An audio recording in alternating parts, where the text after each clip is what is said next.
သမီးရေလူတိုင်းလိုစိတ်လေလွင့်တဲ့အချိန်တစ်ချိန်ရှိတတ်တယ်သမီးရဲ့စိတ်လေလွင့်ခြင်းဟာတစ်ချိန်မဟုတ်တစ်ချိန်တော့လူတိုင်းကြုံတတ်ကြစမြဲပါကွယ်မိမိစိတ်ကူးအိမ်ပြိုလဲသွားခြင်းမိမိရဲ့အနာဂတ်အိမ်မက်မြတ်ပြက်ပြဲခြင်းမိမိရဲ့ချစ်သူခင်သူနဲ့အဆင်မပြေခြင်းဆုံးရှုံးမှုကြာဆုံးမှုတွေနဲ့တွေ့ဆုံရခြင်းတို့နဲ့ရင်ဆိုင်လာရတဲ့အခါစိတ်ကငြိမ်သက်နိုင်မှုမရှိဘူးတုန်လို့ခြောက်ခြားတွေးဝေငေးမောလေလွင်ခြင်းတွေဖြစ်နိုင်ပါတယ်ခဏတစ်ပြုတ်ဖြစ်နေမှာဆိုတော့သဘာဝကျပါတယ်ဖြစ်သင့်ဖြစ်တတ်တဲ့ကိစ္စပဲလေဒါပေမဲ့အချိန်တော်ကြာတဲ့အထိစိတ်တည်ငြိမ်အောင်မထိမ့်နိုင်ပဲ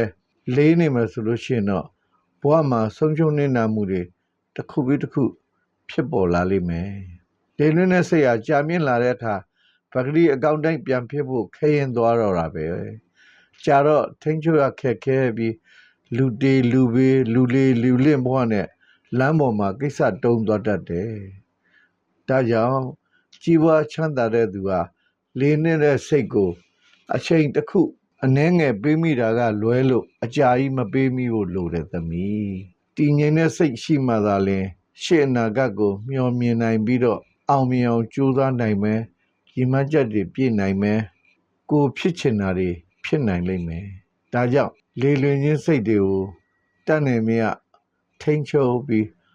အောင်မြင်လို့တဲ့စိတ်နဲ့ကြိုးစားပါလို့ဖေဖေအကြံပြုတိုက်တွန်းခြင်းနဲ့ကွယ်သမီးလေးကိုအနှိုင်းမဲ့ချစ်တဲ့ဖေဖေ